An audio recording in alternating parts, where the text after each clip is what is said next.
All right, there's one last thing I want to hit on from the Steelers-Bills game, because this really was astounding to me, because the issue came up twice, once in the first half and once in the second half, and we'll be writing about it at PFT. It deals with penalty enforcement after a touchdown. And after the Steelers scored their first touchdown of the game, there was a foul after the play on DK Metcalf.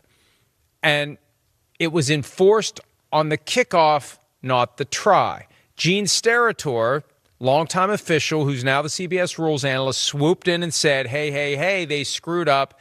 They should have enforced it on the try, which would have made it a 48-yard field goal for the extra point, not the standard 33-yard snap from the 15.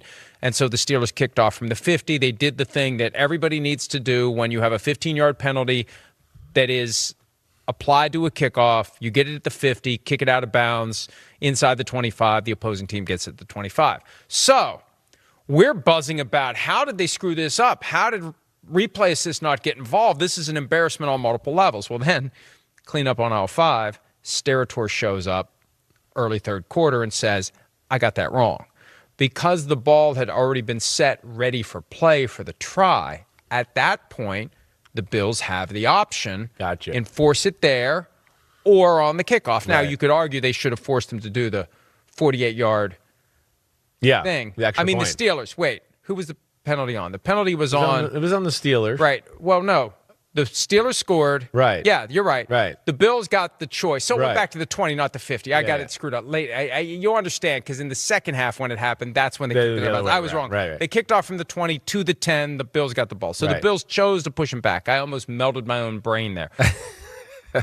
But Steratore comes in and says, we got it wrong. Right. I got it wrong. Right. Then it happened again. Right. That's what's amazing. It happened again, and the second time, they did screw it up. It was on Cam Hayward this time. It was on Cam Hayward, the taunting foul. Right. The ball had not been set, ready to play for the try, and the official came over and said the penalty would be enforced on the kickoff. And there was not a peep that time, maybe because they stuffed Gene Steratore in a locker. He said, I'm not touching that one again. But that's what makes it amazing. The issue came up twice in the same game. The first time the rules analyst said they got it wrong, it turned out he was wrong. The second time, they clearly got it wrong, and nobody said a word about it. That's when the Steelers kicked off from the 50. They took the foul then, and that's what makes this one. Here's the twist. They could have done half the distance. They should have done it. It wouldn't have been could have. It should have been half the distance on the snap for the 1 point. The guy missed it. He missed the normal 33-yarder. It would have been closer. Maybe he would have made it. So that it's just amazing to me that something that basic would get missed by the official and missed by replay assist and missed by the league office. You got 3 different people involved there. You got the referee, replay assistant, and somebody in the league office who's monitoring the game, and they completely missed it. I don't get it. I don't. And you know my frustrations with the referee. Well, we're going to talk about it coming up. It needs to probably be all overhauled, in my opinion. But that one is what are you doing? Like, are you not paying attention? We can't to the even game? follow the basic rules, right? Yeah, I hear you there, man. It's head scratching when it comes to stuff like that right now. Steelers Nation, listen closely, because what happened this week has been echoing across every corner of the NFL. There are weeks in this league when the score doesn't tell the whole story, when the headlines don't capture the truth, and when outsiders think they understand what's happening in Pittsburgh, but actually have no idea what this team is about. The noise, the criticism, the confusion around officiating, the mistakes by the league office, the frustration from fans, all of it exploded during the Steelers-Bills matchup. But buried under that mess, under every questionable call and every missed enforcement, is the one thing this franchise has always been built on: resilience, identity, and the refusal to quit. This game didn't just show what went wrong with the officiating, it showed what's still right with the Pittsburgh Steelers. It showed that even when procedural chaos breaks loose, even when decisions at multiple levels of officiating fail, this team still finds ways to fight. And it revealed something the national media is too busy overlooking. Pittsburgh is not unraveling. Pittsburgh is sharpening. Because what happened in that game wasn't just bizarre, it was historic. Twice in one afternoon, the officials misapplied one of the simplest rules in the book. Twice, the league missed the moment to correct it. Twice, the replay assistant stayed silent. Twice, what should have been straightforward penalty enforcement after touchdowns turned into a sequence of confusion that even Gene Steratore, one of the most respected rules analysts in the country, had to backtrack on. The first time, everyone thought the Steelers got away with something. The penalty occurred after Pittsburgh scored. But instead of enforcing it on the try, which would have forced a long extra point attempt, they put it on the kickoff. Steratore jumped in boldly, saying the officials got it wrong. But then, early in the third quarter, Steratore came back with the kind of honesty that is rare in this league. He admitted he was wrong because the ball had already been set ready for play.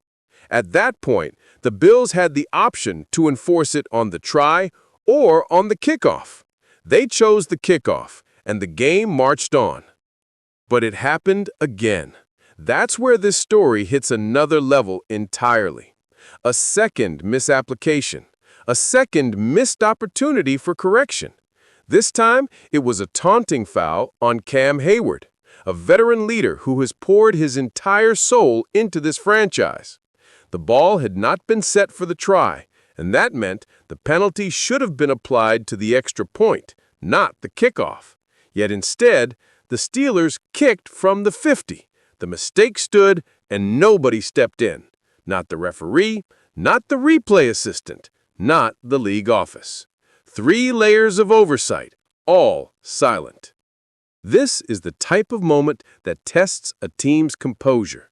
When the system fails around you, when things beyond your control keep pushing you backward, when the rules intended to keep the game fair instead create chaos, some teams fold. Some teams lose their identity, but not Pittsburgh. This franchise was built for adversity. It was built for rough, rugged, unpolished football. It was built for days when everything feels stacked against you. And here's the truth nobody wants to admit. Despite all the officiating madness, despite the scoreboard, despite the criticism, the Steelers are still standing in the thick of the AFC North race, still alive, still dangerous, still in position to turn the season around. Outsiders say it's unraveling, but they don't understand what this team is capable of when the world writes them off. They don't understand Mike Tomlin's locker room, the mentality of this city, the pride of this fan base. They don't understand that pressure doesn't break Pittsburgh. It reveals who we are. Look deeper and you'll see something else emerging. The defense, even without key pieces, still shows flashes of the toughness that defines Steelers football. Young players are stepping up. Veterans are refusing to back down. The locker room is not fractured. It's galvanized because they know what lies ahead. They know the season isn't over, and they know that everything still runs through divisional games down the stretch.